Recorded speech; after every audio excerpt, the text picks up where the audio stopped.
w tej ciszy przebywać wciąż chcę.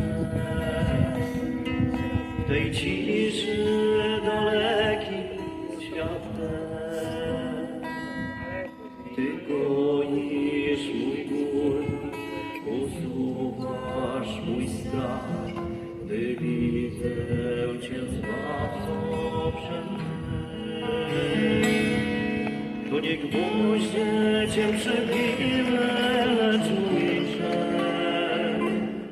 To nie ludzie Cię skrzywdzili, lecz mój grzech. To nie gwoździe Cię trzymały, lecz mój grzech. Choć tak dawno to się stało, widziałeś mnie. Ja widzę Cię, Jezu mój Pan.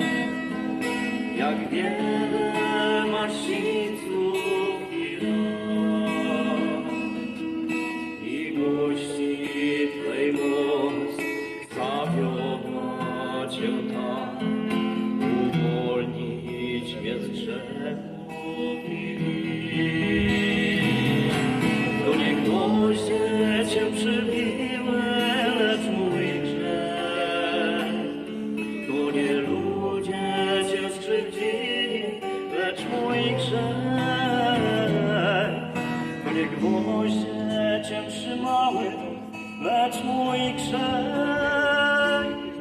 Choć tak dawno to się stało, widziałeś mnie.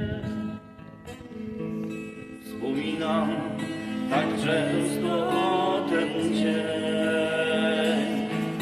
Golgotem jest słodki jej cień.